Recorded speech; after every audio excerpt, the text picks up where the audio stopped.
1960च्या दशकात अमेरिकेमध्ये मिलग्राम या नावाने प्रसिद्ध असलेल्या मानसशास्त्रीय प्रयोगाची बरीच चर्चा झाली होती.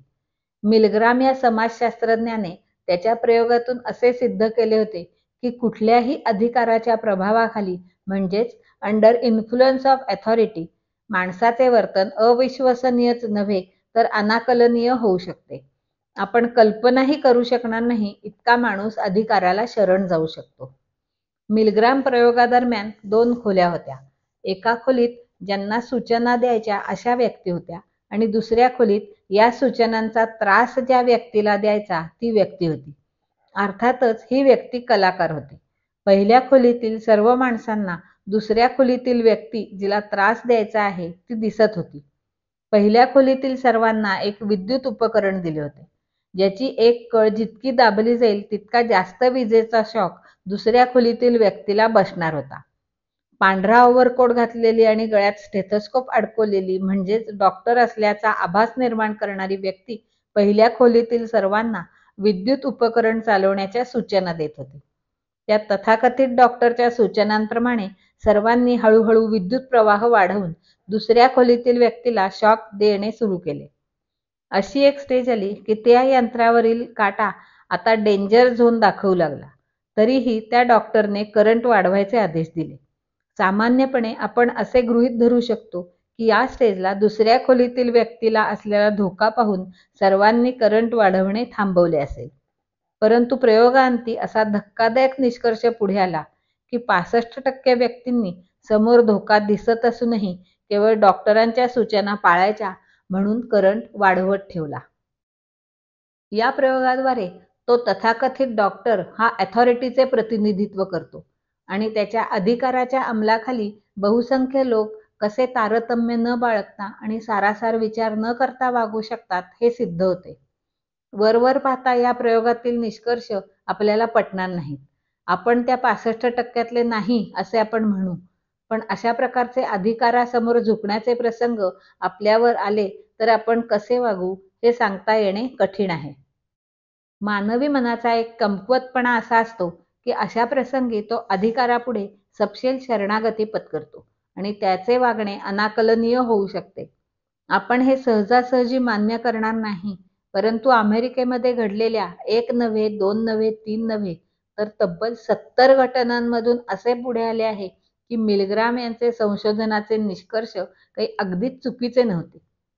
साधारणपणे 10 वर्षाच्या कालावधीत एक सायकोपाथ म्हणजेच मनोविकारी व्यक्तीने तथाकथित अधिकाराचा गैरवापर करून फास्ट फूड चेनमधील व्यक्तींना आपल्या तालावर नाचवले होते.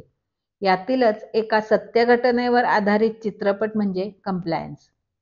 क्रेग झोबेल यांनी 2012 मध्ये दिग्दर्शित केलेल्या कंप्लायन्स या चित्रपटाने अमेरिकेत एकाच वेळी चित्रपट परीक्षकांची वाहवा मिळवली आणि जनमानसात संतापाची लाट सुद्धा उसळवली.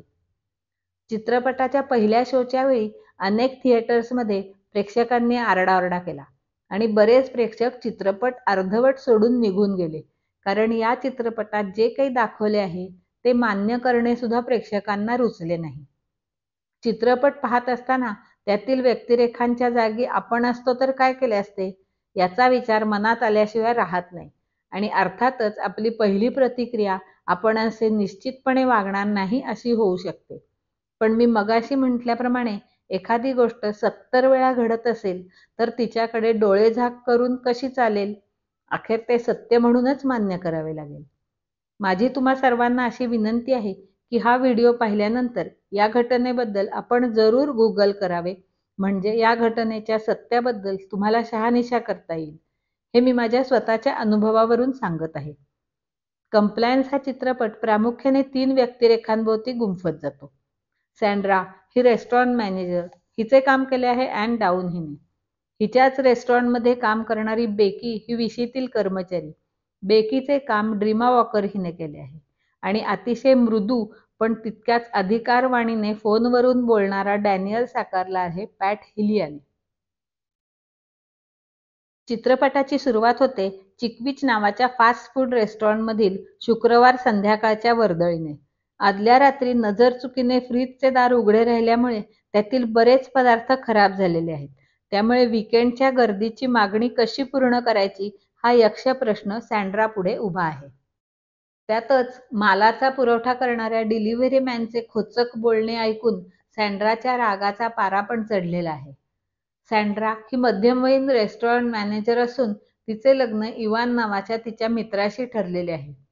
बेकी, केविन, मार्ती व इतर सर्व सहकारी कामावर रुजू झालेले आहेत. हेरॉल्ड नावाचा त्यांचा एक वयस्कर सहकारी वैयक्तिक कामानिमित्त रेस्टॉरंट बाहेर निघून गेला आहे. सँड्रा सर्वांना नेमलेल्या कामाबद्दल सूचना देऊन रेस्टॉरंटची शिफ्ट चालू करते. ग्राहकांची गर्दी, अपुरा माल, सरप्राईज ऑडिटर येण्याची भीती या सगळ्या समस्यातून मार्ग काढत सर्व काही व्यवस्थितपणे चालू ठेवण्याचे सर्व प्रयत्न सँड्रा करते आहे. आणि एवढ्यात तिचा फोन खणखणतो. दुसरीकडून डॅनियल नावाचा पोलीस ऑफिसर बोलत असतो. त्याच्या म्हणण्याप्रमाणे सँड्राच्या रेस्टॉरंटमधील एक तरुण महिला कर्मचाऱ्याने एका ग्राहकाच्या पर्समधून काही पैसे चोरलेले आहेत आणि ती ग्राहक डॅनियलच्या समोर बसलेली आहे. त्या ग्राहकाने सांगितलेल्या वर्णनाशी मिळतीजुळती महिला कर्मचारी म्हणजे बेकी. थोडक्यात बेकीने एका ग्राहकाच्या पर्समधून पैसे चोरलेले असून तिला चौकशीसाठी ताब्यात घेणे अनिवार्य आहे असे डॅनियल सँड्राला फोन करून सांगतो.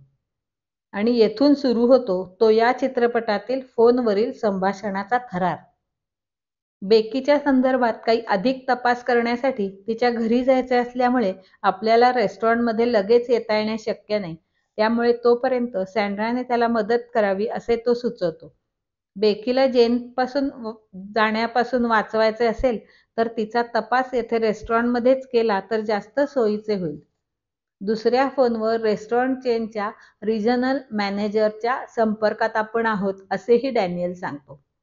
सँड्रा आधीच वीकेंडच्या गडबडीने कावलेली असते. त्यात हे पोलिसांचे लफडे. पुरती गोंधळून गेलेली सँड्रा अखेर ऑफिसर डॅनियलचे आदेश पाळू लागते. या सर्व सूचना आदेश हे फोनवरूनच चालू असतात. डॅनियलच्या सांगण्याप्रमाणे सँड्रा बेकीला रेस्टॉरंटच्या मागील भागातील ऑफिसमध्ये आणून बसवते. डॅनियल सँड्राला बेकीची झडती घेण्यास फरमावतो. पर्स, बूट यामध्ये कोठेच काहीही पैसे सापडत नाहीत. बेकीला हा सर्व मूर्खपणा वाटत असतो आणि ती जीव तोडून सांगत असते की तिचा या चोरीशी काहीही संबंध नाही.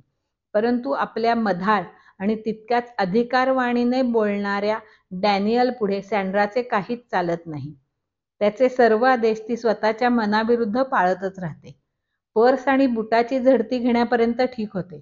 पण आता मात्र डॅनियल बेकीचा स्ट्रिप सर्च म्हणजेच बेकीला विवस्त्र करून झडती घेण्याचे आदेश देतो.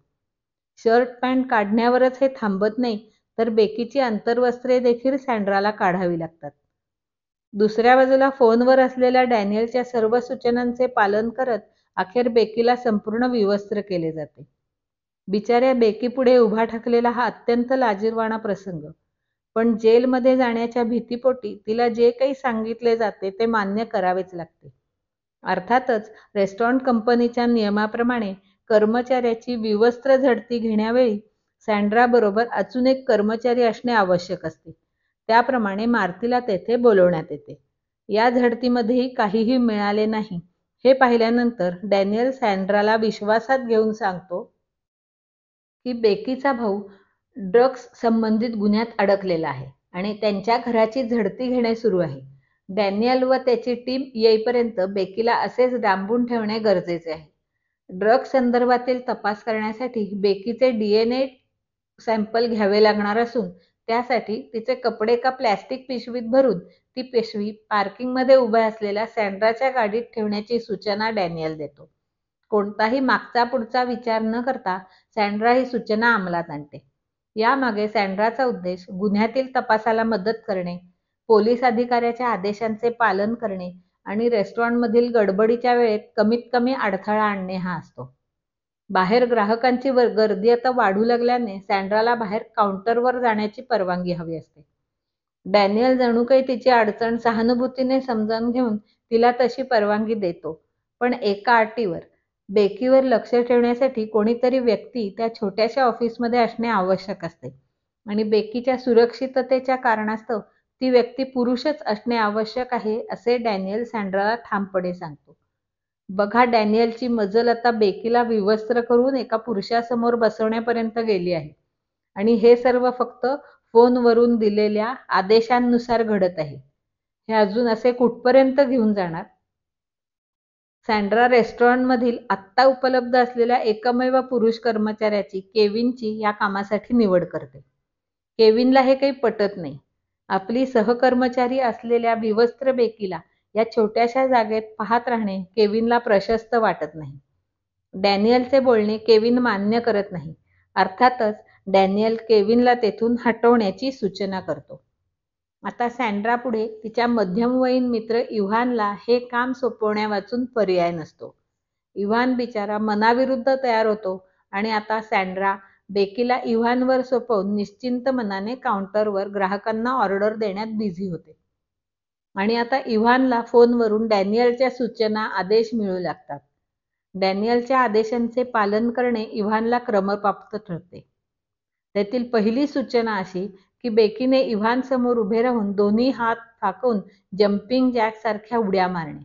का तर म्हणे तिने पैसे गुप्तांगामध्ये लपवून ठेवले असतील तर ते बाहेर पडतील.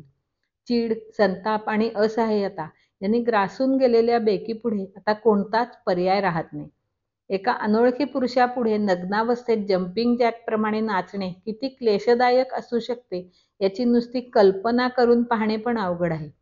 पण हे सर्व काही इथेच थांबत नाही. डॅनियलचा पुढचा आदेश असतो की बेकीने इव्हानसमोर ओणवी होऊन वाकणे, की ज्यायोगे इव्हानला पैसे कोठे लपवून ठेवले आहेत का हे बघता यावे. आणि या सर्वांचा कळस होतो तो म्हणजे डॅनियल बेकीला इव्हानच्या मांडीवर झोपण्यास सांगतो. शेवटी इव्हानही पुरुषच. त्याच्याकडूनही नकळत म्हणा किंवा वासनेपोटी म्हणा नको ते कृत्य घडते. इकडे बाहेर केविनच्या मनात चलबिचल चालू असते. तो त्याच्या मित्रांना फोन करून बेकीचा भाऊ गावातच नसल्याचे जाणून घेतो. त्याचवेळी हेराल्ड हा कर्मचारी त्याचे वैयक्तिक काम आटोपून रेस्टॉरंटमध्ये परत येतो. झाला प्रकार त्याला कळल्यावर हे काहीतरी चुकीचे घडत आहे हे त्याला जाणवते. केविन आणि हेराल्ड आपल्या मनातील शंका सँड्राला बोलून दाखवतात. आता मात्र सँड्रा पुरती गोंधळून जाते. सँड्रा तिच्या रिजनल मॅनेजरला फोन करून डॅनियल करत असलेल्या बेकीच्या तपासाबद्दल विचारते. रिजनल मॅनेजर निक्षून सांगतो की अशा प्रकारची कोणतीही तक्रार त्याच्याकडे आलेली नाही. कोणाही पोलीस अधिकाऱ्याने त्यांच्या रेस्टॉरंटमधील कर्मचाऱ्याची झडती घेण्याची परवानगी त्याच्याकडून घेतलेली नाही. रिजनल मॅनेजर तात्काळ झाला प्रकार पोलिसांना कळवतो आणि पोलीस मोबाईल सिम कार्डचा माग काढत काढत डॅनियलपर्यंत येऊन पोचतात. आणि त्यावेळी असा उलगडा होतो की डॅनियल हा एक पोलीस अधिकारी नसून एक सायकोपाथ आहे आणि विकृत आनंद मिळवण्यासाठी तो हे सर्व करत होता. आणि सर्वात धक्कादायक म्हणजे गेली 10 वर्षे त्याचा हा प्रकार चालू होता. अर्थातच डॅनियलला पकडले जाते आणि इकडे बेकीची नरक यातनेतून सुटका होते. आता या सर्व प्रकरणात प्रश्न असा उभा राहतो की सँड्रा अशी कशी वागली? तिने सारासार विचार न करता डॅनियलच्या विकृत आदेशांचे पालन कसे काय केले? बेकीने सुद्धा जरी सुरुवातीस विरोध केला तरी डॅनियलच्या सूचनांचे पालन गोष्टी इतक्या थराला जाईपर्यंत कसे काय केले? या प्रश्नांची उत्तरे म्हणावी तितकी सोपी नाहीत आणि कदाचित या प्रश्नाचे उत्तर सुरुवातीला सांगितल्याप्रमाणे मिलग्रामच्या प्रयोगाच्या निष्कर्षात दडलेले असावे.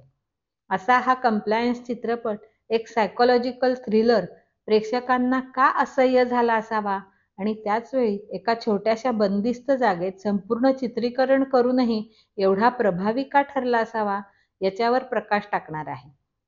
अधिकाराच्या प्रभावाखाली एखादी व्यक्ती कशी वागू शकते आणि तिच्या त्या वागण्याचे समर्थन कसे काय होऊ शकते हे दर्शवणारा आणि 100% सत्य घटनेवर आधारित असलेला हा चित्रपट आपल्याला कायमच अस्वस्थ करून जातो.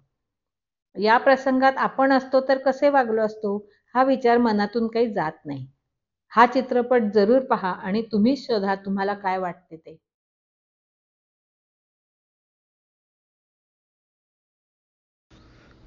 हा व्हिडिओ जर का तुम्हाला आवडला असेल तर हा आणि असे अनेक चित्रपट समजून घेण्यासाठी या व्हिडिओला लाईक करा, शेअर करा आणि अजून चॅनलला सबस्क्राईब केलं नसेल तर सबस्क्राईब करा. धन्यवाद.